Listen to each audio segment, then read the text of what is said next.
ние мислиме и на човекот кој што расил.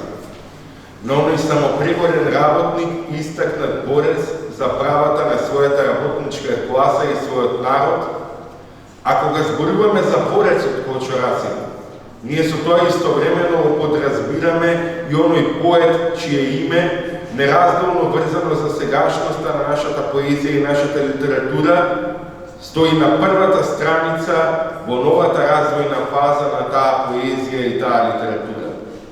Поетот и борецот во личноста на Кочо Рацин представуваат таква нераскинлива целост, што можеме сосем оправдано да тврдиме дека во неговата личност на специфичен начин се овоплотило неговото време. Поетот е поет затоа што е борец. Борецот е борец затоа што е поет. Ова го има истакнато македонскиот класик Асо Шопов, токму овде во Рациновиот Велес во 1963 година.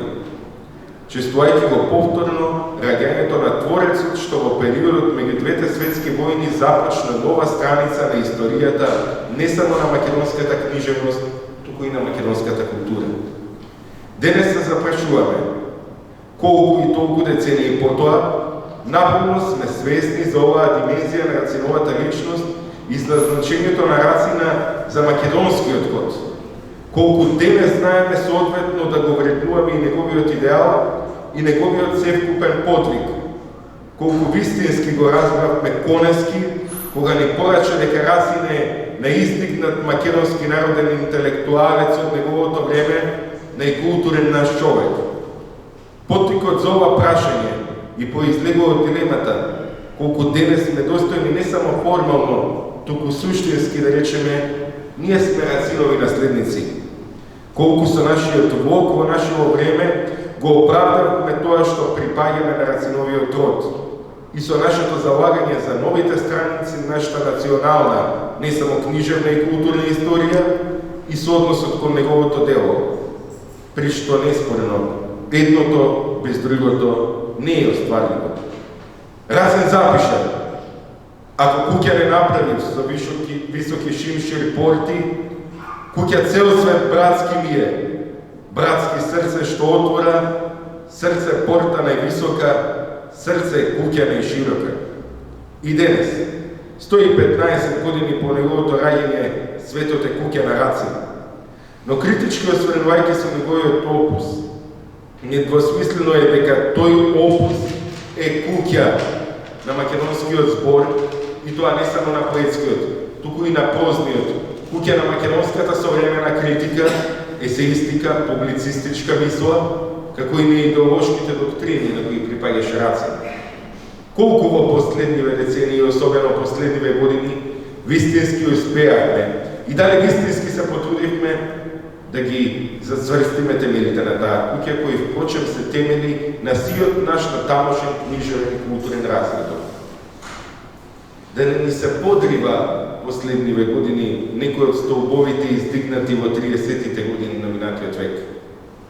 Рациновиот подвиг не започнува со Бене Мугри, туку многу предходно. Обштествено-политички уште пред да се случат неговите први книжевни објави, стиховите од Синови на гладот и прозниот, но едновремено есеистички, програмски текст.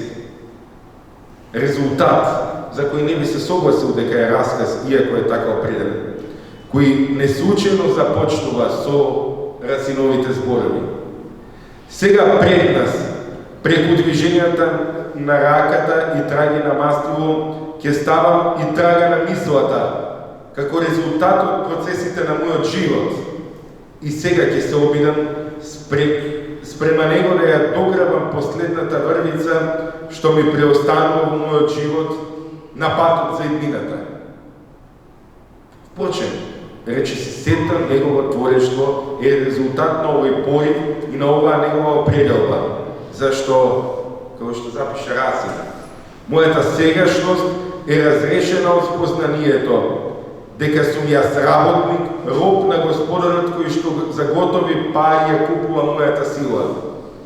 Дали нашата сегашност е разрешена од ваквото спознание и дали се чувствува потреба од реактуализација на неговиот став.